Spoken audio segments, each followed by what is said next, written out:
Ready? Here we go. All right. There's point of no return. All right. So Hoshea part 5. So up until this point, we've considered the struggles that we've encountered along the way in seeking our relationship and our walk with Elohim. Then we considered that we become stable in our relationship with Elohim.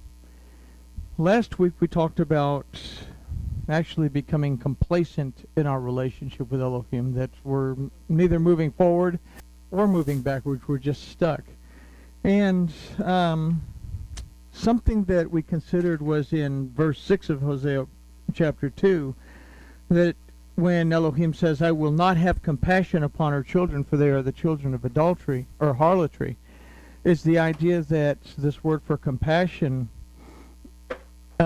actually is talking about a deep love. That there's still a love there, but it's not a deep love, that something that we're missing. So we're going to take a look at what happens when, in the midst of this stagnation, that not moving forward or backward, we actually start to get trapped in dogmas and traditions because we just take them at face value and we accept them into our belief system, as opposed to looking and studying and understanding where they came from. So we're going to take a look at that in these two verses. Let's talk to our Elohim and then we'll take a look. Master Yahuwah, we thank you for this opportunity to study your word. Father, we're all seeking to build a relationship with you that's closer and closer every day. We ask that in studies like this, that you will open our eyes, and open our ears, and open our hearts, so we can see your word, hear your spirit, and understand what they both have to tell us, so that we can walk closely with you. We ask this in the name of your restoration, in the name of Yahushua. Amen. All right. So we go into verse 7 of chapter 2. And like I said, we're going by the numbering in the Treyasar specifically, so it may be different in King Jimmy and our English Bibles. It says, For their mother has played the harlot. She that conceived them has done shamefully. For she said, I will go after my lovers that give me my bread and my water, my wool and my flax, my oil and my drink. So let's take a look first at the phrase, for their mother has played the harlot. It starts with the word ki, that's used for, but this word also means truly or truthfully. So with this we can consider that what is being referenced is a fact. This is the truth. I'm telling you in truth that your mother has played the harlot. Now the next word in line is zenete, that means to play the harlot, but also means to be unfaithful. And this is a word that is specifically unfaithful to Elohim. And the word for mother is imam, that can also be used to reference a point of departure or division. So here we could consider an idea that says, in truth, becoming unfaithful to Elohim is a point of departure.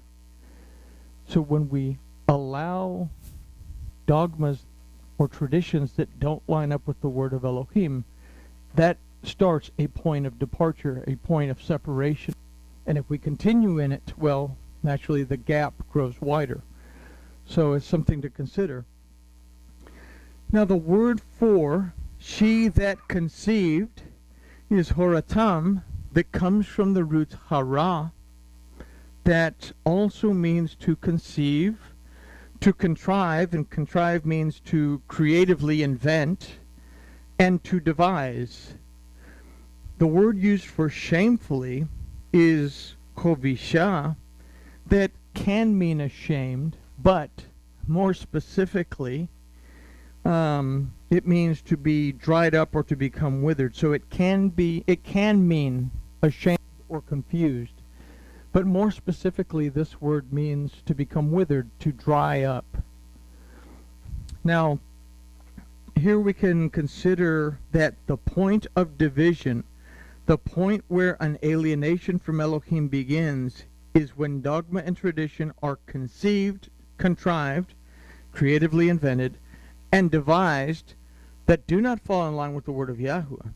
These, aside from being shameful, also cause a drying up or a withering of a truthful relationship with Yahuwah Elohim. Like I said, we have a lot of different points of view in this room, a lot of different backgrounds in this room, a lot of different belief systems that we've come out of in this room, and a lot of those that we still hold on to because we haven't gotten to the point where it's time to examine those belief systems. So we're still walking with stuff that may have come from a dogma that isn't specifically in line with Torah, but until we come to the point where we actually have to break it down and make a choice, that we realize that we actually have that. So it's something that's there, but we're not aware of it, and that's a very important thing. It's there, but we're not aware of it. Okay? So, over time, these falsehoods become concrete, and as such, the words of Yahuwah at Hosea 4:6 ring true when he says, "My people are destroyed for their lack of knowledge because they have rejected knowledge." And this statement is reinforced by Hoshea, who tells the Samaritan woman, "You worship what you don't know." So, we're destroyed because of a lack of knowledge, but we reject knowledge. And there's a tendency that we all have. We're stuck in a belief system, and someone tells us that, hey, that belief system may not be right. And even though we go and read it and say, wow, they're right, we have a tendency to reject that truth and stay in the belief system that we're in because, well, we've become so accustomed to it. I don't want to let anything new interfere with my religion, so to speak. So, and Yahushua said, you worship what you don't understand. And he goes on to say, because the redemption, deliverance, and restoration is of the Yehudim. So it's founded within the gratitude and the praise that we find in the Torah. But it's interesting also that he was talking to a Samaritan woman. And this is something that, if we link together the idea that Hoshea is talking to the kingdom of Israel, that we learned that Omri built a city called Samaria, and that the entire northern kingdom became known as Samaria, and they were all the Samaritans. Then we see here that Yahushua is actually talking to the northern kingdom. So it's that helical thing, but this is something that he's also referring to us ourselves, saying, you worship what you don't understand. And that's something else that we need to keep in mind is, do I know why I worship what I worship? Now the phrase, "for she said," offers us a good bit of information to consider. We see the word again, ki, used for, so we've learned that this word also means truthfully. And the next word is amerah, that's used for the word said. But this word amerah comes from a root amar that also means to speak from the heart. So if we consider the words of Yahuwah at Bereshit 6:5-6, then we can see that what the Adam is capable of conceiving, contriving, and devising in his heart is not always in line with the word of Yahuwah. As the state of the human heart grieved Yahuwah at his heart. So our point of view and the Torah's point of view aren't always in line with each other. And what it says there at Bereshit 6:5-6 says, "And Yahuwah saw the wickedness of man was very great in the earth, and every imagination of the thoughts of his heart was for only evil continually. And it repented Yahuwah that he had made man on the earth, and it grieved him at his heart." It's interesting that something that is perfect, and when he created the Adam, he said, it is good, that it would repent him, that he would have second thoughts about having created it.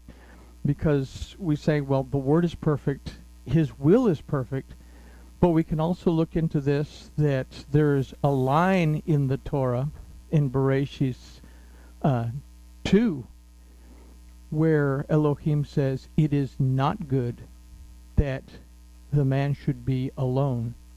So there was something about the Adam that was not right. And then he split him into Ish and Isha.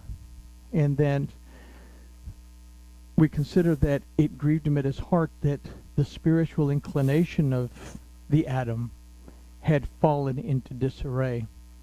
And we can get this from Bereshit 6:3 that says, my spirit will not always abide with the Adam, for he is flesh. Let his days be 120 years.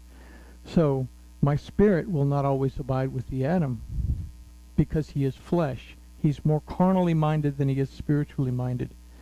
So in that we have to understand that this is what he was sorry of, is that man had made the choice not to be balanced. It wasn't that Elohim had done anything wrong that he would change his mind. Everybody with me? Okay, good. So, what does a system of belief that is strayed away from the word of Yahuwah seek? We find the answer in the phrase, I will go after my lovers that give me my bread and my water, my wool and my flax, my oil and my drink. So the word for I will go is alacha, that from the root halach means to walk or a way of living. The word for after is acharei, that also means to pursue. So here we can formulate an idea that says to pursue a way of living. Now the word for lovers is me'achabe, that comes from the root achaba, that means love. And this is a love that is specific to human beings. This is a human type of love that's unlike the love that we've considered in the prior verses, that is arachem, that means a deep love and compassion. The type of love that we can only develop towards our Elohim when we follow his word in spirit and in truth. We can have a type of love. We can have achaba, a superficial, topical love. But we miss out on having that deeper relationship with our Elohim. Now, let's see. His word, okay. Here we must gather together the pieces of ideas that we've compiled and formulate a single idea before considering the last part of this verse. So our overall idea from all the little bits and pieces that we've put together says, in truth, becoming unfaithful to Elohim is a point of division. The point of division, the point where an alienation from Elohim begins, is when dogma and traditions are conceived, contrived, creatively invented, and devised that do not fall in line with the word of Yahuwah. These, aside from being shameful, also cause a drying up or a withering of a truthful relationship with Yahuwah Elohim. Over time, these falsehoods become concrete. The dogma and the traditions that the Adam is capable of conceiving, contriving, and devising is not or are not always in line with the word of Yahuwah. As the state of the human heart grieves Yahuwah at his heart, the Torah, this causes a way of living to be pursued based on a human type of love that is unlike arachem, a deep love and compassion that our Elohim has for us, and that we should seek to develop for him based on seeking him in spirit and in truth. So it's a lot of stuff for just a couple of phrases out of a verse. But it's an idea that now we've got something that we're going to look at that's going to give us an idea of what this lover, that provides bread and water and wool and flax and oil and drink, what that is. So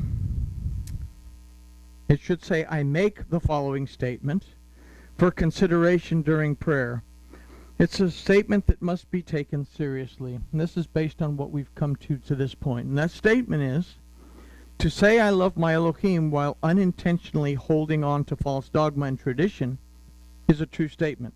I love my Elohim. I'm unintentionally holding on to dogma. I don't know that it's false dogma. I don't know that it's false tradition. especially when teshuvah and correction is made upon discovery of falsehood. So this is love. I hold on to something, I don't know it's there, but when I discover it, I make teshuvah and I go in the right direction. As opposed to say, I love my Elohim while intentionally and knowingly holding on to false dogma and tradition and not making teshuvah and correction. This is a lie. It is not love. It is to not love Yahuwah Elohim. It is a false lover. Okay? So I hold on to falsehood and false tradition, false dogma. When I say dogma, I mean teaching, wherever you might get it from, that doesn't line up with the Torah. And I know it's wrong, but I hold on to it because, hey, it's cool. You know, I like doing that stuff. So I'm not going to let go of it. Then I'm intentionally being rebellious and I'm holding on to a lie. I am holding on to a false lover. Okay? So what does the false lover provide? Well, look at there. What does this false lover bring? I will go after my lovers that give me my bread and my water and my wool and my flax, my oil and my drink. Sounds like a pretty good dude. False dogma and traditions bring moldy bread, teachings that go contrary to the word of Yahuwah. The word for bread is lechem, that comes from a similar root, lacham, that means to make war and to oppress. You don't believe what I believe, you're wrong, I don't like you, because you don't believe what I believe, and before you know it, I'm persecuting you, and all kinds of bad things happen, and we go back in history. We go back to the history of the early Roman Catholic Church, and we'll see that there were just abomination after abomination that were committed against Jews, Muslims alike, because they wouldn't believe. Even to a point that when they got to the point of the Inquisition, they even went after devout Catholics because they wanted them to confess to something, whether they did it or not. So, a form of oppression. Stagnant water, a manipulation of the word that is harmful when consumed. The word for water is mayim, that can also mean to become violent. The wool and my flax, a false sense of covering that brings a false sense of security. The word for flax is ifishti, but comes from the root pash, that means folly, weakness, and stupidity. My oil, a false truth based on human-devised dogma and tradition. In the Torah, oil is always going to represent truth when found in Scripture. Now, the word for oil is shamen, that from the similar root shaman means to grow fat, to become prideful and arrogant. So finally, my drink, a false sense of refreshment and renewal. And the word for drink is shikui,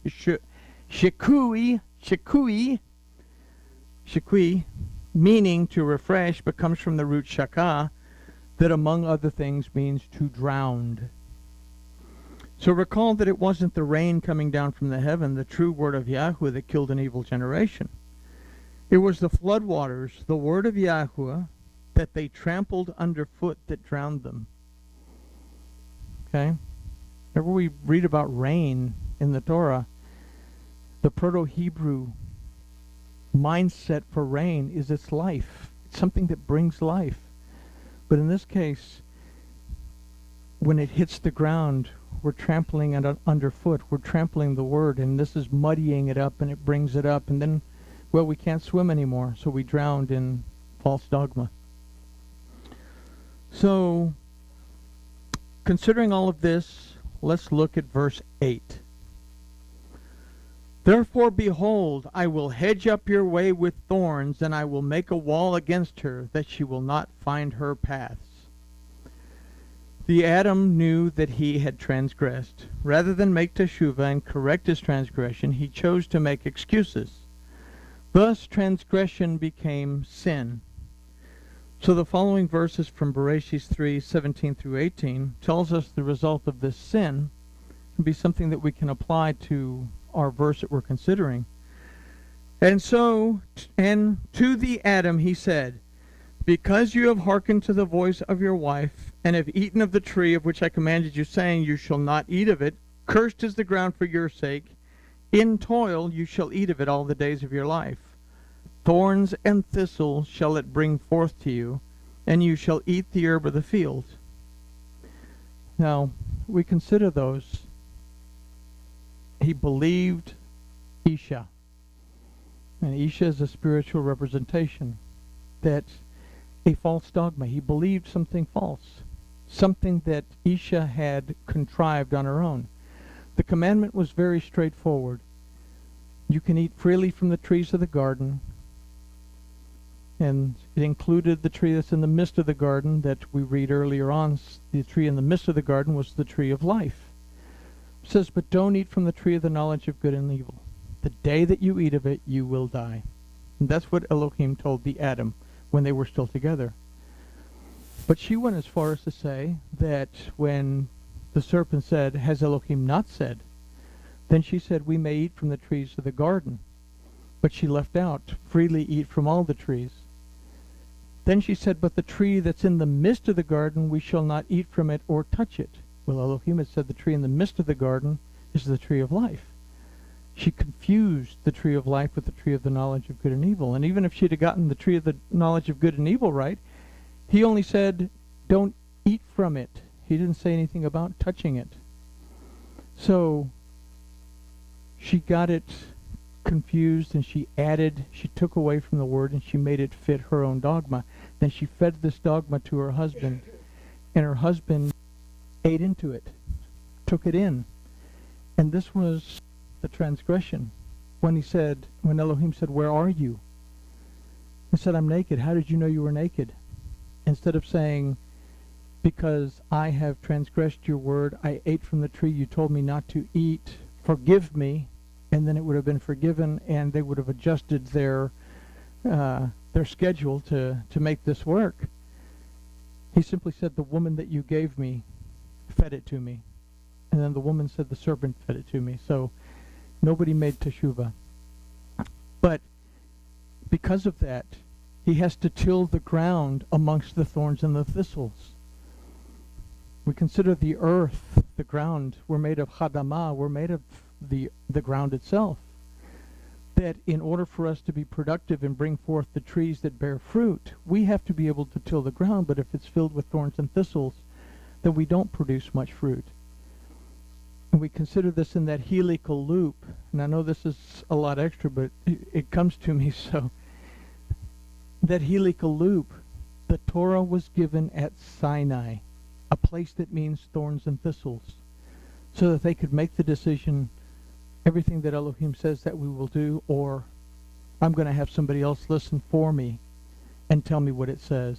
So we're still stuck in the thorns and the thistles unless we're willing to pay attention. Whew, I'm glad I got that off my chest. All right. So in choosing to yield to our own interpretation of the word of Yahweh, we will devise dogma and tradition that suit our own agendas. As a result, Elohim states, I will hedge up your way with thorns. The word that precedes this statement is one that we have to consider. He says, Hine. He says, behold. We must find a way to pay attention to the voice of Yahweh before we attempt to contrive our own meaning from his instructions. We have to be able to pay attention to what the word says before we just jump into saying, oh, well, what I read last week or what such and so said on the lecture sounds good. I'm just going to take it, as opposed to going into the Torah and finding out whether it's right or whether it's wrong. So, behold, Hine. This requires that we be familiar with all of his word, not just the verses that we can manipulate. Truth is emet.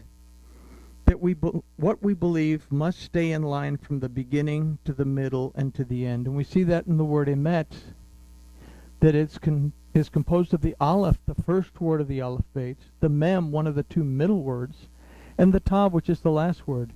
It means truth. That if we're going to have the truth, we have to have the beginning, the middle, and the end of the story. We can't just take the writings of Paul and stand on the writings of Paul without knowing the Torah and the prophets, because then we lose the meaning of everything and we make up some goofy things that says, I don't have to pay attention to what Elohim has to say anymore because all that's passed away.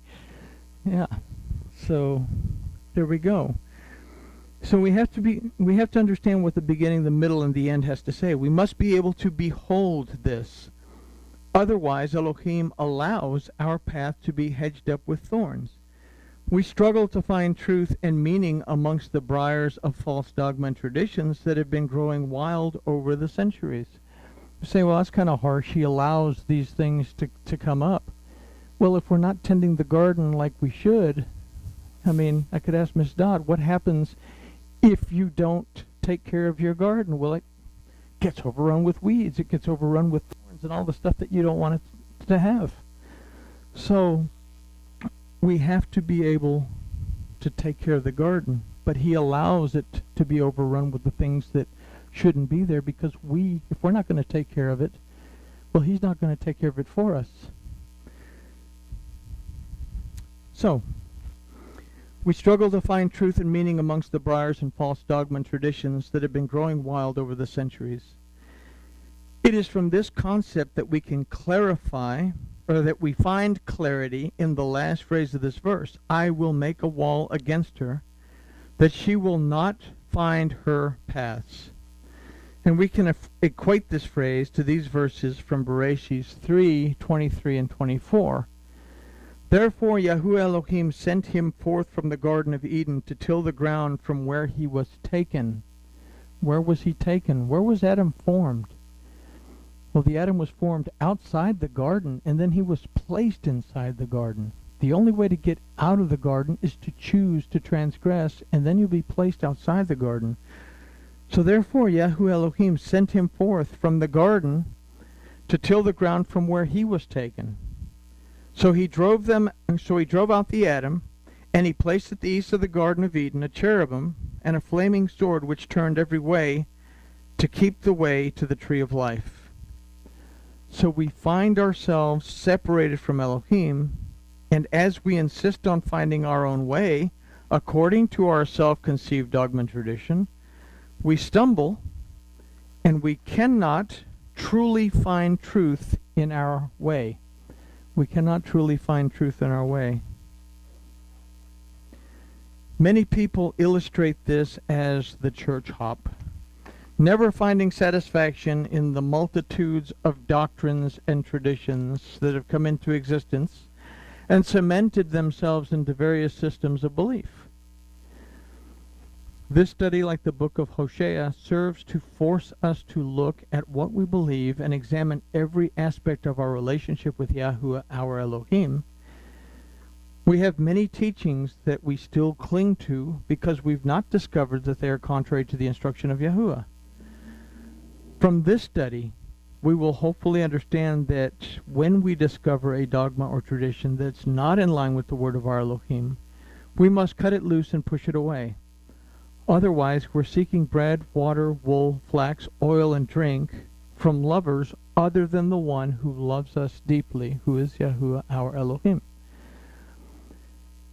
This is a continuing theme throughout Hosea. It's a continuing theme throughout the prophets.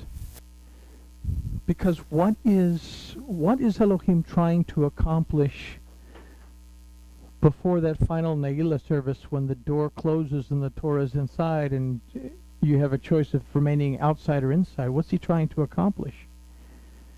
He's trying to accomplish us building a relationship with him based on his word and leaving our point of view behind. And this is why this continuing theme is just over and over in a constant helical loop throughout the entire Tanakh and even into Brit Hadashah. So there we have it. I guess grooviness has been achieved.